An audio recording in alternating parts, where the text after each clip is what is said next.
Hello, poultry fans. Great to have you with us tonight. And we are so happy to have the whole team back in place for this week's show. I was out feeling poorly and sick and ailing last week, or week before last, so it's doubly good to be back on my end. Tonight we've got a really interesting show, uh, and it's the importance of weighing your birds.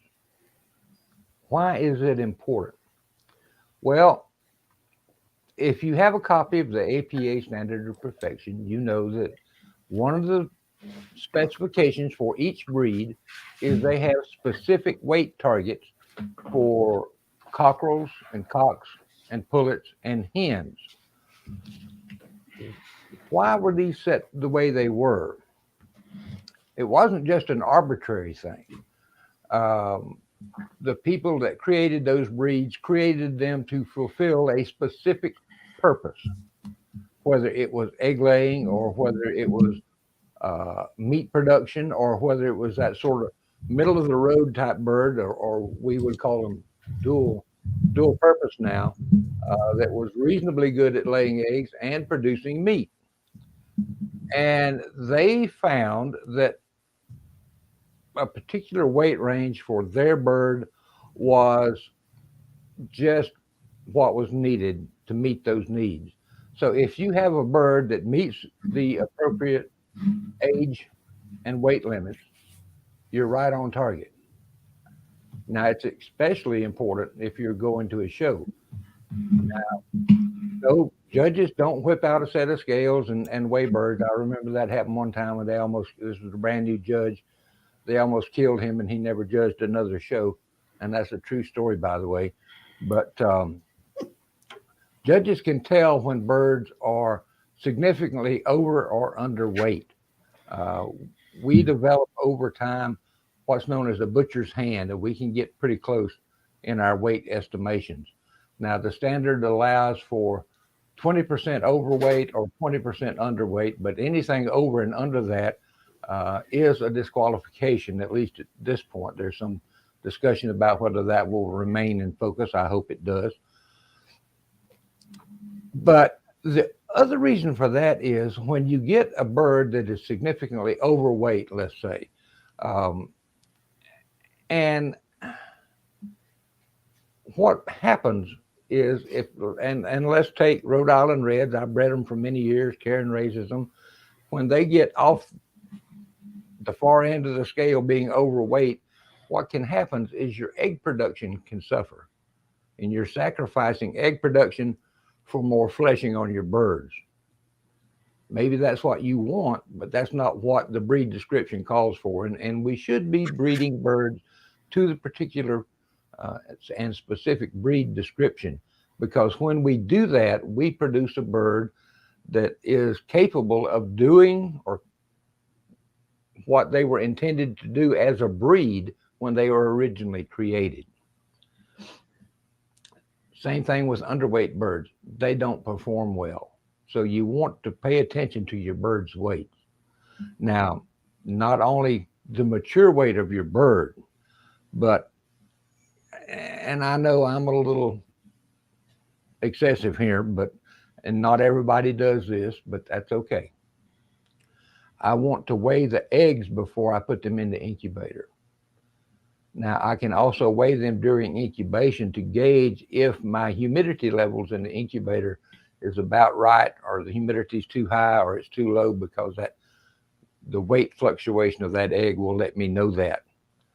I also want to know what the chick weighs when it hatches, and I record these numbers.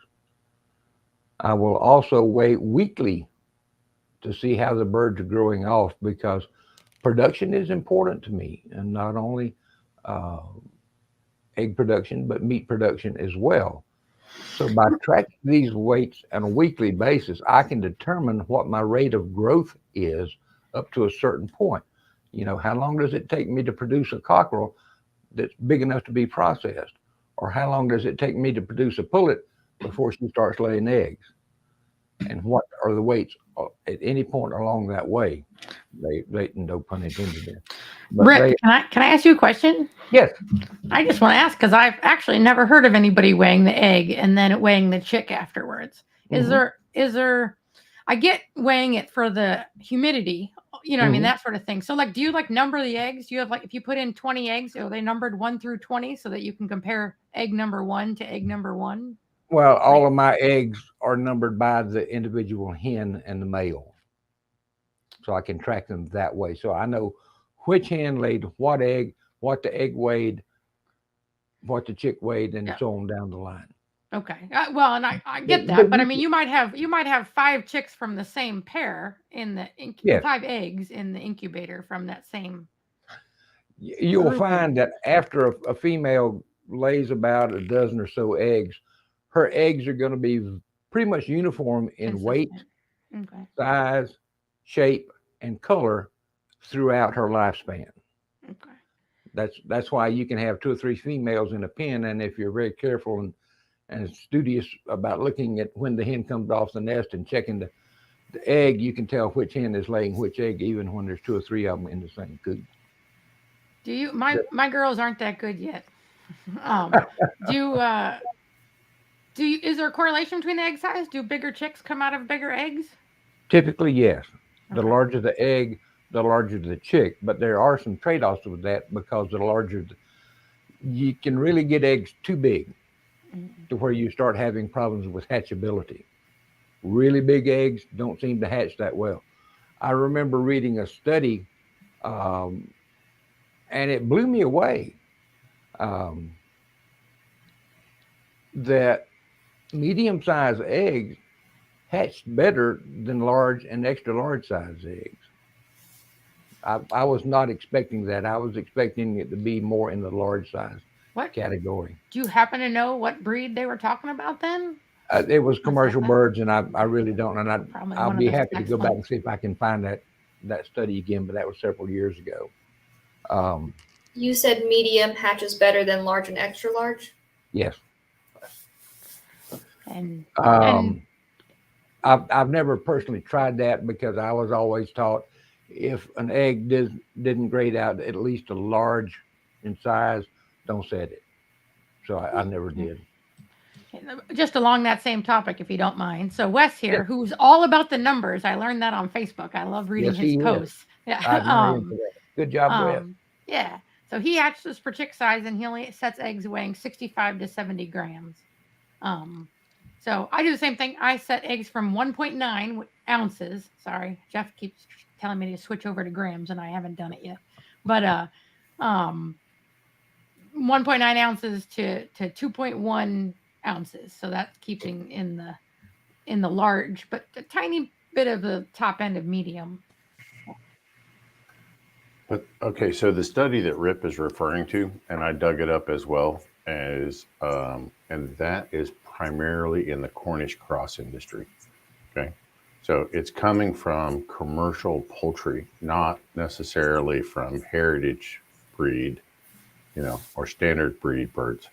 Um, and they're a lot of that is actually because of how much they're limiting the feed to that female so she doesn't get overweight so that they can actually get a higher number of eggs, because that hen, that Cornish cross hen, she has a limited amount of eggs she's going to lay, right? Right. Just because of how she's built, she's not an egg layer. So if they can keep that egg size at that upper medium to, almost large category, that means they're keeping their body weight correct and they'll get more eggs out of that hen. So it kind of all ties together. And There's two other reasons I weigh birds. Uh, One, I want to know what is their body weight at maturity and even beyond because I want to monitor their body weights to try to get a handle on the particularly the females becoming obese and overweight, and they really start slacking off in production, and it can obviously affect health with fatty liver disease and things like that. You certainly don't want your birds being overweight. Plus, if they're eating too much, they're costing you money to do that. So you want to monitor it from that way. Now, to do that cost of production figure, you also have to not only weigh your birds, but you have to know how much feed you're feeding your birds. You know, how much feed does it take to get them from a chick to a marketable weight or to uh, egg laying weight? You know, and that's all important. So you need to track your feed too if you're serious about it.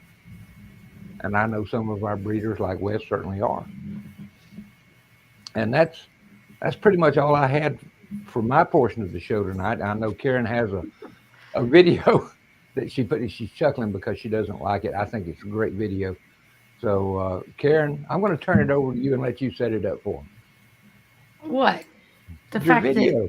oh, I made a video on how I weigh my chickens. There you go. There's an excellent introduction. So, but this is aimed at a newbie, not at you people who are educated. But Rip says to play it anyway, so we'll do that. Hey, this is Karen from Peak Poultry, and this is 60194. Catchy, isn't it? She's one of my pullets that we just decided to keep till next year to see if she'll make it into a breeding pen in 2023. But I just wanted to demonstrate weighing real quick for anybody who hasn't done it before. I've made a weighing station just so that it's portable and I can move it around anywhere. Consists of something to hang it on so you can do anything. In my standing coops, I put a nail over each doorway so that I can move the scale and just hang it on the nail in the doorway. But out here, it's easier to hang on something that I can move around. So I've got a digital scale. I used to use analog, but the amount of time that the needle spent going like this turned out when you're doing hundreds of birds is tests my patience. So I switched to digital. I did choose to get a low capacity scale that only goes up to like 32 or 36 versus the ones that go into the hundreds. But obviously if you need something that also weighs birds more than 32 pounds, then this wouldn't work for you. I've got a rope that hangs on there, made just out of rope and a drilled in hole through a golf ball. My friend Jim made this for me after years of weighing in, putting the birds into bags and weighing them that way. I still do that for the young ones when they're too old to stand on the scale by themselves, but too young to hang on this because they don't weigh enough. I will still put up to about 6-8 weeks into the bag to weigh. But that's a lot harder because they're flapping and their feet cut the bag and stuff. So I've switched over this way. So are you ready? She's a little impatient with me. This is not our first take. So we go. And then you want to come on in, Ron, upside down. And then you want to get yes, I know. I keep doing it, don't I? All right, so you want to go around the legs. And then you want to be down below where their toes are. And make sure to tuck this rope behind the ball. And then you can let go. And then she can flap. Not saying they cannot fall off, but usually do pretty good. So she weighs in at 8 pounds, which is too much, which is typical of my birds. I'm working on it. But she has already gorged herself on breakfast. She told me so that's our excuse. Weighing the boys is actually even easier. So let me get one of those and show you that. All right, now we got number 422. This is her dad, actually. Sorry about the frostbite. We've had a rough winter here in North Carolina. But with his spurs, like I said, the boys actually hold on a little bit better. So got that, wrap around. Yes, I know. Who would do this to such a good boy? Who would do this for the scoot? Weighing at night can help them just be a little bit less, just a little bit calmer, but videoing at night is difficult, so we're doing it now. So we just, same thing, just wrap it around, get it tucked behind the ball. He says, no, no, no. All right, so, and embarrassingly, he weighs out at 10.5 pounds, but trust me, I got some 11 and 12 pounders I did cull. So, but that's that. So that's one way to weigh. Thanks. Remove that. Get that girl off the screen. Hey, but I like that's my new APA sweatshirt. I love that sweatshirt. It's really soft and good. So if you haven't, you can order those. So. All Good right, job, Rip. Ted. You want to tell us how you weigh? I use a platform type scale with either some of that sort of mesh-like non-skid stuff that ladies put in the kitchen cabinets to keep things from slipping around. Um, or what I found lately that really works better is to go down to like a Home Depot or a Lowe's and look in the remnant section over around the artificial turf and just get a section of that and cut it. And I actually Velcro that to my scale.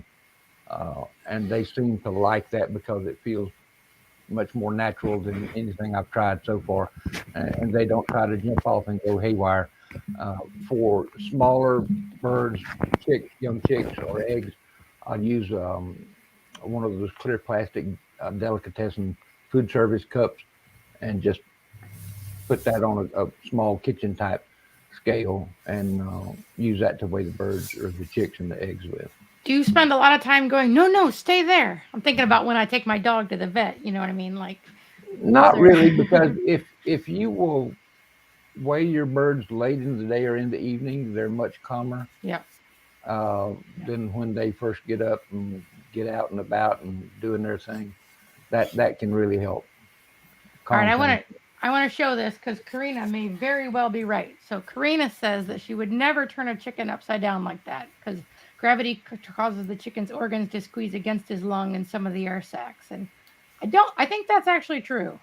So I admit I haven't had trouble yet, but that doesn't mean I'm not doing them damage every time. And I just hadn't thought about it. So I want to give that information to everybody. All right. What's next? I think next we want to talk a little bit about our heritage breed weight study. And we'll flip that over to Jeff and Liz to take care of because this study is a way that we can help you improve your birds and do a better job helping you doing that. But we need your help to make it possible. So, Jeff? Yeah, people reach out to me and they want help with their feed and they want help with their birds. And they reach out to Karen and to Rip and Alyssa, they reach out to all of us. And what I've found over the last 10 or so years working with breeders, there is no data that tells me a Rhode Island Red chick weighs this on day 1, day 7, day 14. There's just nothing out there. So we don't have anything to measure it by if you're on track or not. So one of the things I ask somebody if they call me asking for help, they think they have a problem, is what does the bird weigh? Well, where are the birds at on their growth scale?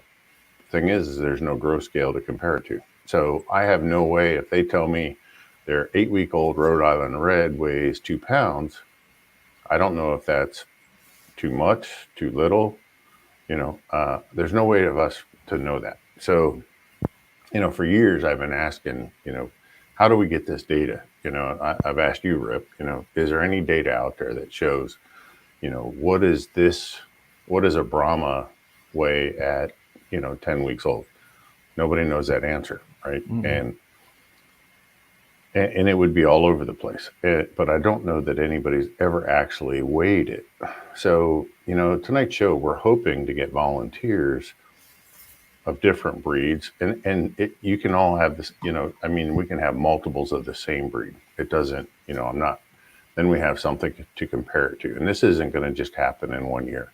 This is data we're going to have to collect for multiple years and compile it, to start getting some sort of an average of what that breed should weigh at a certain, at a certain age, or, at the end of each week, so to speak, all the way through to maturity. That's going to really help anybody. It's going to help everybody because it's going to be public information. We're not going to hold it back. We're going to put the files out there for everybody to be able to review.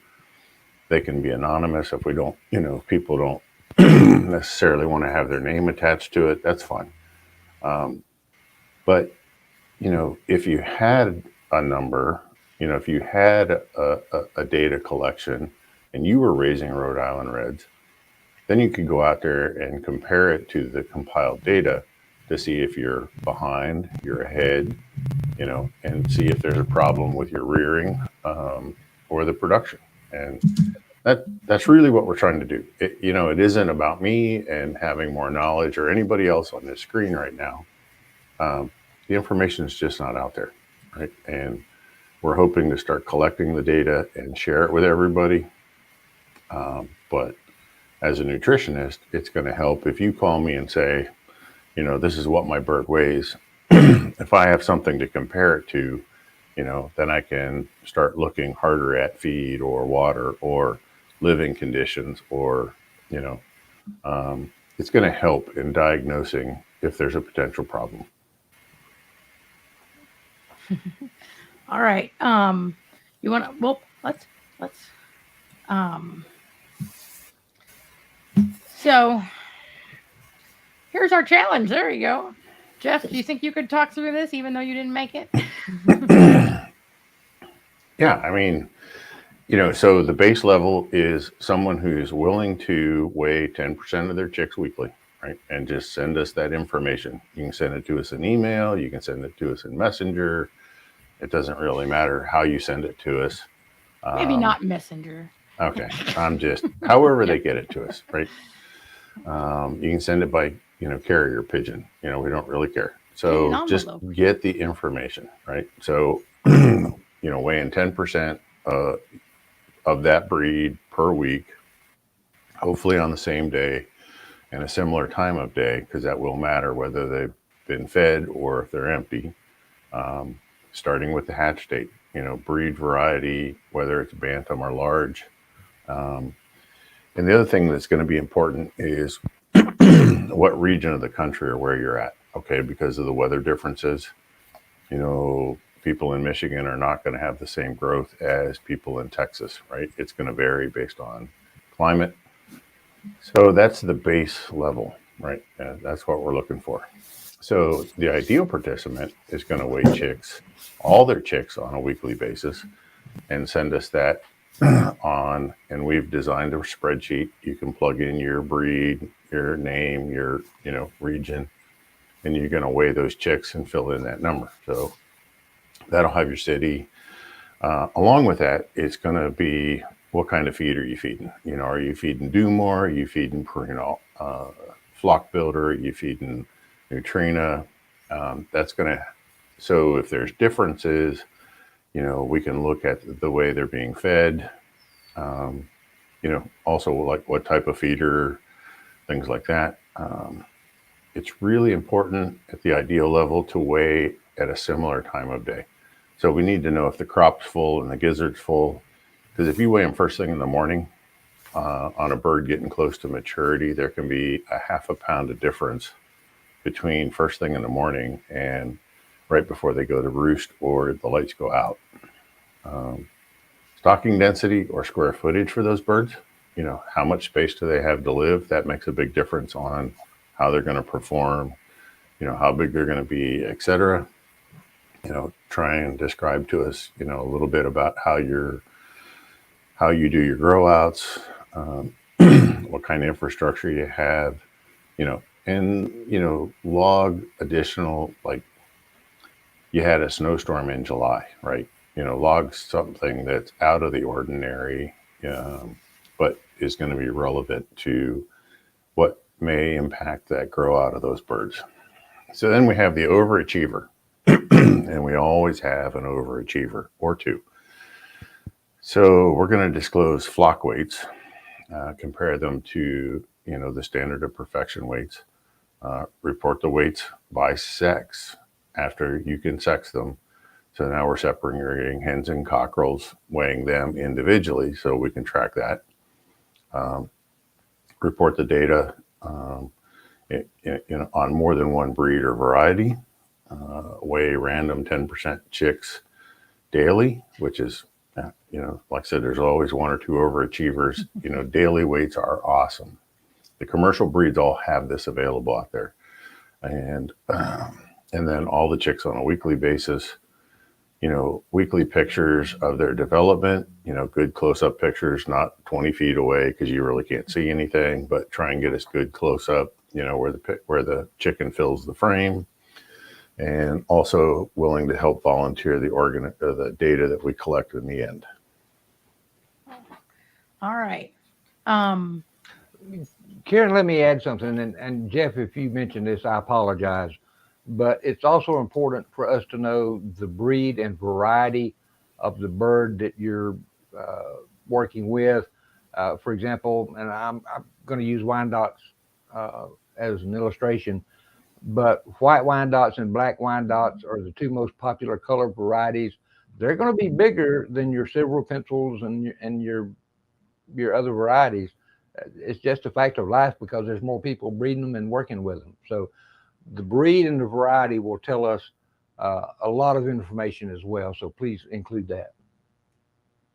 Yeah. I want to just talk a little bit about, and Rip went over this at the beginning, but we're challenging it and then to send it in to help everybody, but it really does help yourself. I mean, this is all data that, Yes. that can really help you. I don't know if anybody remembers back to their first year raising chickens, but I don't think there's anybody that has their very first year and doesn't say, I wonder how my birds are doing. Like, where they don't call somebody and say, my 8-week-olds weigh this. Is that right? And everybody wants to know the information. It's just, not everybody has it available. I've been weighing for my first year for every breed I've done. I weigh every 2 weeks. I've never weighed weekly. I will admit that. But that gives me a baseline to compare against, for all the future generations. I'm like, and for me, I want it to go down. Like I want my bird, I don't want to pick the biggest birds, that there is. I want to go more middle of the road because I'm trying to lower the weight of mine. So for me, the biggest birds can be excluded, at some point that you can quit raising them if you want to. Let's see. I'll be quiet now. But don't be quiet. You were on a roll. That's all. Just it really does help you out. It does. Yeah. But you're helping the larger community. I mean, I can't emphasize this enough. There's no data out there, right? I've asked Livestock Breed Conservancy if they have anything. I've dug through old books and periodicals. There's just nothing out there. The standard breeds kind of they haven't been forgotten about, but they've been forgotten about from a production scale. So nobody bothered to collect this data, right? Everybody's worried about their bird looking pretty for the show or being really productive or, but nobody has growth potential data. And the other thing is we don't know, so does a Rhode Island Red consistently gain by a percentage every week, whereas a Brahma hits plateaus or has growth spurts at certain weeks? We don't know that. And if we did know that, then working with that particular breeder, I could say, hey, you got a growth spurt coming up. We need to be on track. Your Brahma is going to do this in the next 2 weeks, right? So it's just, yeah. To me, it would be wonderful information, but the larger community, out there listening tonight, or friends that I think for the community, this is going to be huge. This is really going to be huge. Jeff, I will say that I have known a lot of the older, really master breeders for a lot of different breeds. And for me, the thing that sets those master breeders apart from the other breeders out there is they knew the value of paying incredible attention to the smallest details. They weighed their birds and they tracked their weights. They never published those things, unfortunately. Right. But they did it. They just never documented it. And they knew what they were looking for. I mean, they had Yeah. in their mind, in their head, they knew that at 3 weeks old, that bird should weigh this, right? And if there was something out of range, you could actually start culling at a lot earlier age. You know, if those birds aren't hitting those milestones of growth performance, but without it, you know, we don't have that as a tool. It's not, you know, we don't have that management tool to help people or have that bigger discussion. You all just reminded me. So I think everybody's seen these from the Livestock Conservancy, the documents, and let me just get the right people. The Buckeye study documents, mostly the Heritage, which is now called the Heritage Poultry Breeders Manual. If you want, and you don't like to print things, you can have them print it and mail it to you in a pretty folder. But by Jeanette Berenger and Don Schrader. So that is who, but they talk about on this page before they printed it. He talks about as your flock grows and years of selection occur, target weights can be designated as minimum qualifications for retention of breeding stock. So in the Buckeyes, they quickly found that males should meet or exceed 5.1 pounds and females 3.5 pounds by age 16 weeks. So, I mean, like you're saying, you can just quit growing them out when they fail to meet a benchmark. You know what I mean? That gives you more space and more for everybody else. And for the Buckeye specifically, sort of what Jeff said, so mature size and rate of growth were not positively correlated. So in the Buckeye study, the largest male produced weighed 9.5 pounds at 1 year of age. The same male weighed only 5.13 at 16 weeks, while others weighed as much as 6 pounds by the same age. So they're two different things, rate of growth and mature size, but they're not always, and my Rhode Island Reds aren't either. My fastest growers are rarely my biggest ones in the end. But for different breeds, what's more important, the final weight or the rate of growth is different, what you're looking for. Yeah, I think for the standard breeds, we're going to find that to be true with more of them, that the overachievers that weigh more at 16 weeks are not necessarily going to be that, you know, larger foundation fowl when they're mature. But we don't know, right? We have a limited amount of data to make that assumption. Jeff, Sorry, Rip. No, that's okay. One thing that I learned relatively early on is those fast growers were never as long lived as those birds that fell kind of in the middle of the pack. They matured quickly, they got big, and they also died earlier. And longevity was something I was wanting. So I learned very soon that they got nixed. That's interesting. It sure is nice for like a Rhode Island Red or the slower growing birds. It sure is nice for anybody that you can cull by, I would say, by butcher age, so that they can actually be eaten versus culling them at, 8 months or something. You know what I mean? It just, it's nice to be able to knock anybody out that that you can. I do want to talk about one hack that I tend to do when I was. I'm gonna just add my weights in just to prove to Jeff that there are some data out there if people will just turn it over. But so these aren't exactly weekly, but so I have birds weighed at 3 weeks and 4.3 weeks. That's because it's the successive hatch. Like if you actually hatched out birds weekly, you can weigh once a month and have weekly weights. Do you know what I mean? Like it's not on the same group of birds, but if half of these in this case, there were the 3-week-old bird, there were 62 of those and 39 of the 4.3 weights. So every time I weighed, I'm getting weights at 2 different ages because they weren't all the same age. So when I do that this year, I'm going to aim for hatching once a week, so that I don't have to go out and actually weigh every single week, because that's asking a lot of me, in my opinion. But we can argue about it. Anybody care that it's not the same bird, Jeff?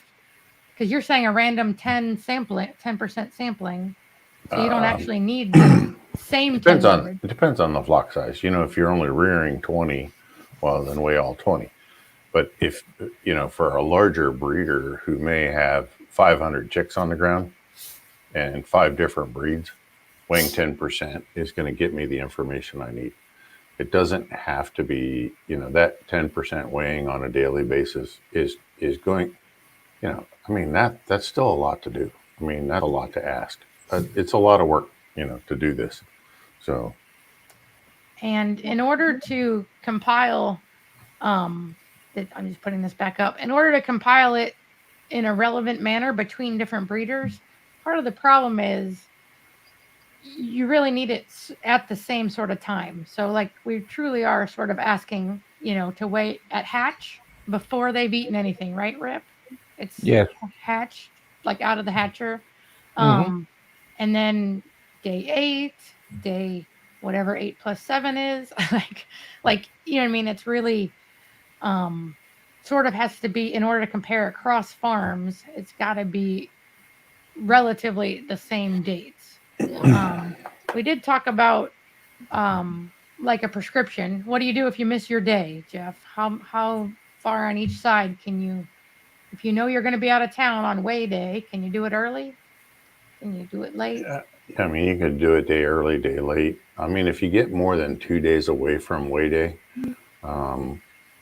it's going to be hard to correlate that data. I mean, you get into weeks 12 through 20, the weight gain in most of these birds is pretty significant on a daily basis. So it's going to skew the numbers pretty hard. We might be able to make adjustments for that. But I would think more than 2 days in either direction, it's going to be hard to use it. Yeah. And if you miss one week, it's not the end of the world, right? You can just come back to the next week and keep going. It's all right if you have that, if you miss a bit. Right. Actually, if you're not going to do it on the right day, what Alyssa said, you know, if you just skip the week, if I took the previous week and the next week past the skipped week, you know, I can kind of average those two together and come up with a number I would be more comfortable with versus being 2 days early or 2 days late. So, look, this is the beginning of a process. So it's not going to be perfect, but it's better than what we have, which is nothing. So, you know, we got to start somewhere. And make note if you miss a day or if you're a day late or a day early, just make note of it. All right, so here's a good question. Is there a minimum number of chicks for this challenge? Not in my opinion. I mean, you're saying hopefully you've got 10 or more, but yeah. So if you only have 10 chicks, then weigh them all, right? That's what you're saying. So. Yeah. And Jeff, I think you said that since we're looking for an average weight, now just to help me, average, you mean like the actual mean, right? There's a bunch of different averages, median, mode, whatever. But mean is the average most people think of. Like add the 10 chick weights together and divide by 10, right? Correct. Yeah. And obviously at that point, when they're little, Jeff wants to point out, weigh them all at once. Don't weigh them individually and add them. But unless you want it for your records, because if you want it for your records, you better weigh them individually. But what do you do, Karen? I weigh them individually. So just because I want that bird's record on his graph. That makes sense. You know, so. Hey, look, individual weights are wonderful. I'm not going to hold somebody back. We're looking at like the minimum participation, which is the base level. Mm-hmm. And, you know, I'm happy with that. Right. And you know, shared data is going to be great. Susan says that's average. That's not me. So I apologize for getting that wrong. That's okay. I'm just looking for average. Right. Yeah. So, you know, and the day they hatch, if you put them all in a box and you weigh them, I'm happy with that. I want some numbers, right? We have nothing to go by. It's really hard to help people if you don't know what the target is for the age of the bird. And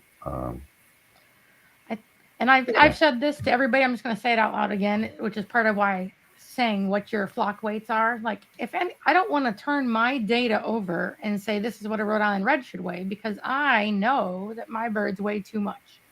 Do you know what I mean? Like, so I would hate to set a baseline for the entire world who's calling for trail, and then you guys to think that their birds all need to gain weight.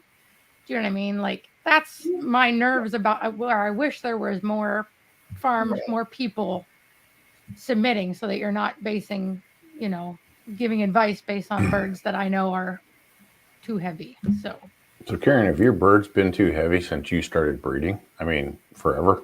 Has this been, or is this a change in the last 3 or 4 years? So I'm just going to throw this graph up because graphs are fun. But so these were my 2 different strains of Rhode Island Reds that I had. So the 1 through 49 numbers, these guys have always been in line. But my 51 through 50, 52 through 72 group, this group is actually a week younger than this one, and they still weighed more across the board. So it's a strain thing. So, but also it's selection, right? When I'm looking at a Rhode Island Red and that gorgeous boy, or woman, like even now, even with the weights on the cards, it is just hard for me to look at a 5.7 pound girl and think that she's as attractive as a 7 pound girl. So it's personal mistakes, and you know what I mean? Just, it's hard for me to keep selecting smaller. But it's been this way since you started breeding. Yeah. You're right. Yeah. Okay. So and you're my convinced it is a strain thing. And my oscillars. Yeah. Well, I'm just trying to figure out if it's the way you feed, right? Yeah. Can you blame it on me, sort of thing. And just out of curiosity, I would think that would be true of the adults, but I wouldn't think it'd be true of chicks, right? Because you're sort of free feeding. No, the quality of that feed for those chicks is going to make a huge difference. And so with commercial breeds, because Alyssa and I do work commercial breeds, we see huge differences in brooder management and feed quality across the country, right? I can talk intelligently about a Cornish cross. So a Cornish cross should, at 3 weeks, weigh 1.2 pounds coming out of the brooder before it goes to a field pen. Or at the end of 3 weeks, should weigh 1.2 pounds, period, right? And there's a handful of people that do that, but they're doing it because they have really fresh feed. They do have that right amount of feed space. They got feed everywhere, right? They're doing a great job. And then I have others that report, 0.75, 0.8, 0.9 pounds. Well, they're off by 30% in the first 3 weeks of life. Well, that translates to when they're done, 8 weeks later. So yeah, it can be a big difference in what's going on in that first 14 days in the brooder. Yeah. And then just for everybody listening, I fed Do More feed for my first 4 years, and I still had that problem. So I know it is also related to the genetics, and again, my own choices that I keep making. Here's Armando saying, hatching chicks, from example, if he hatched in February versus August, wouldn't that data be hard to manage? I would assume that the data would be chicks being born. I'm not sure what per their month is, but we did talk about that time of year or temperatures would make a difference, right? So location and time.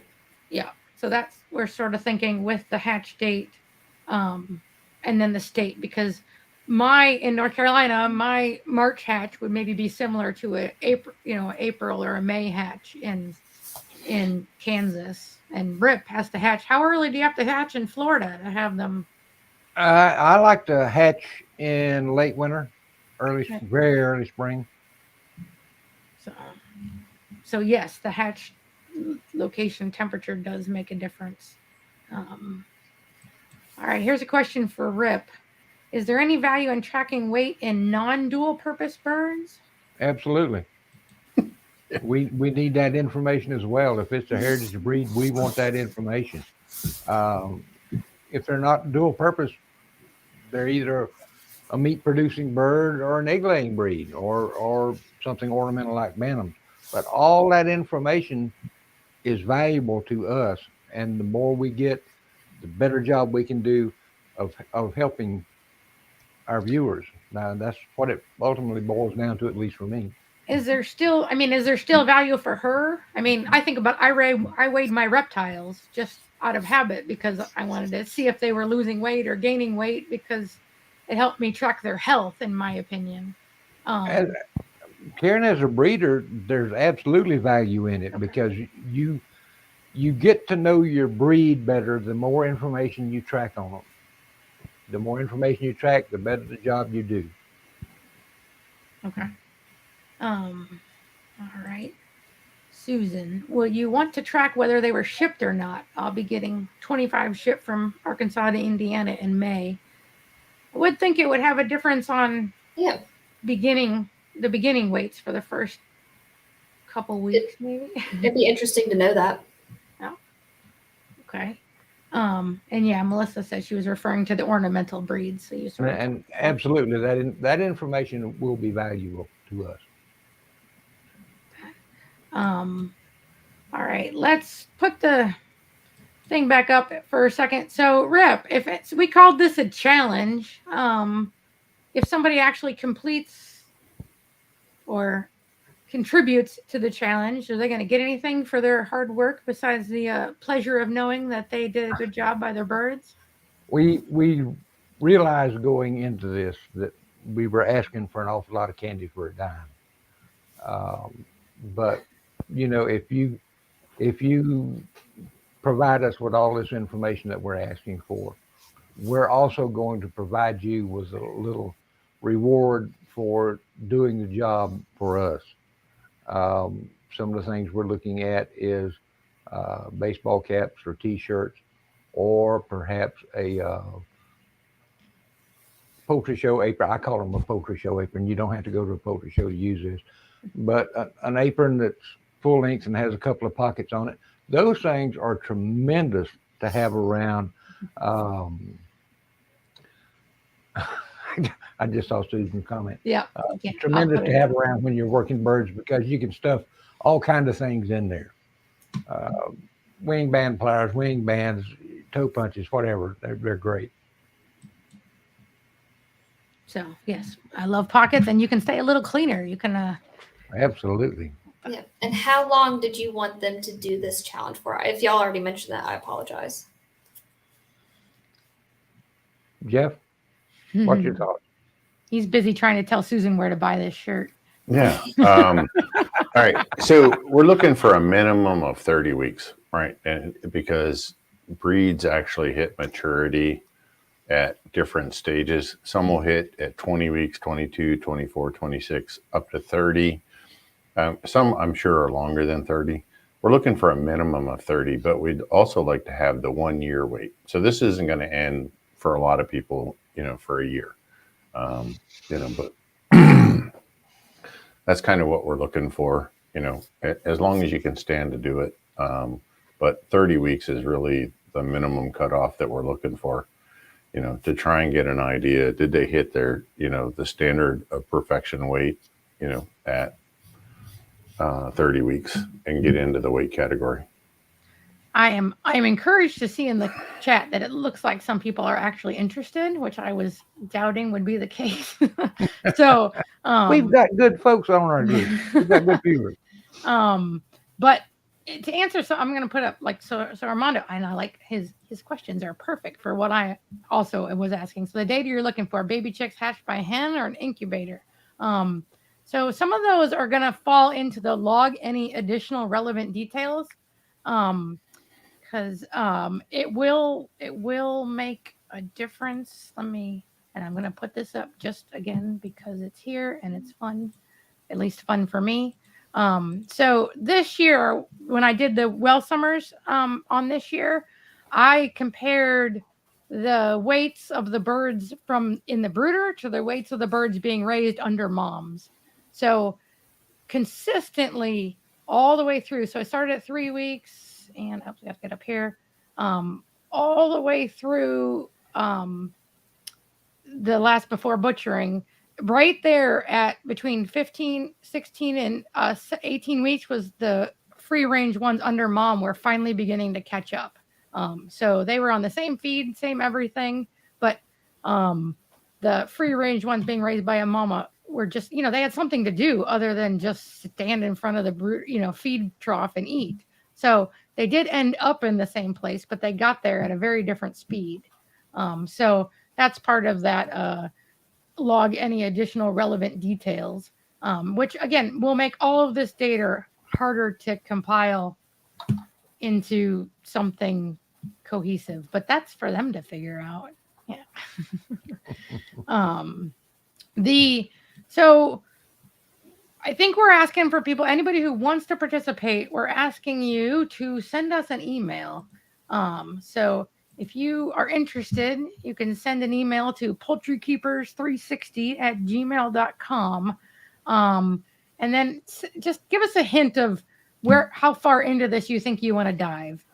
So if you just want to weigh 10% of chicks and send it to us, like you want to absolutely write it on a napkin and you want to mail us those stack of napkins, then let us know that, so that we don't send you a spreadsheet and make you angry by asking you to fill out our spreadsheet.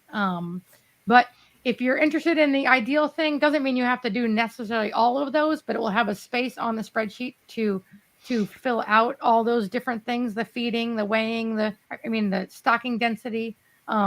Because honestly, those things change. Like you're not going to feed the same thing to your 3-week-old chicks as you feed to your 3-month-old birds, I hope. And stocking density is going to change in that time too. So if you report to us once that, they have 0.25 square feet per chick because they're in the brooder, we don't assume that they're going to be at that same stocking density when they're, mature adults. So if that same application will ask if you prefer a spreadsheet in Excel, like you all should, or the max numbers or Google's Sheets. Those are the 3 ways we can easily send you a spreadsheet to fill out on our side. Anything else there, Rip? We have questions. I just wanted to make sure we got I can't think of anything right off the top of my head. So okay. We decided not to show you the spreadsheet, 1, because we haven't decided on it, and 2, because we didn't want to scare anybody. All right. So let's get to these comments. All right, let's get back to my trying to suffocate my birds by hanging them upside down. So I forgot, but the person who warned us about this originally Yep, there you go. Sent in a link to talk about why you don't hang birds upside down. And somebody else talked about the danger of aspiration. So there we go. This one. So both valid points. So I'll have to have a talking to with myself for misbehaving. And luckily that YouTube video is not listed for anybody else to see. So I will not be, other than this thing, which then you all helped out, I will not be miseducating the masses. And somebody else showed, I don't have it clicked here, but so we talked about digital scales, weighing yourself, and then the chicken. My vet got very angry when I said I did that for my dog. She says that a human scale can't really get very much inside of a 1 pound range, so that might be especially hard with the baby chicks. But if you've got an awesome scale, it might work for you. And again, if you have a stack of 100 chicks in a box, then that would work. And then there's the platform scales there's a comment, and it's not going to show the link. But they have a platform scale that they put a box or a cage, and then they just put the bird in the box. So that makes total sense. You should just can probably even tear out and that's TARE out the weight to make it so that it's only showing the weight of the thing in the box. Wes tells us that he always pulls feed the night before after dark and weighs the birds with empty crops in the morning. So that's sort of what he was saying, that in order to get consistent on your weights, you don't want to weigh 1 week in the morning and 1 week at night with a full crop. So Wes agrees, and Wes has a whole, if you haven't been on the Poultry Keepers Facebook page, he has a whole regimen of how much they have to weigh in order to stay and how much the long, and so it was a really good post or comment. All right, same thing. He weighs birds at 3 weeks, 6 weeks, 12 weeks, 16 weeks, 24 weeks, and 1 year. So even Wes, we're trying to push to weigh a little bit more often. All right.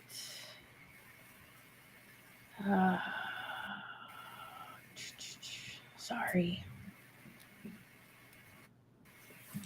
So this person, the Orpingtons,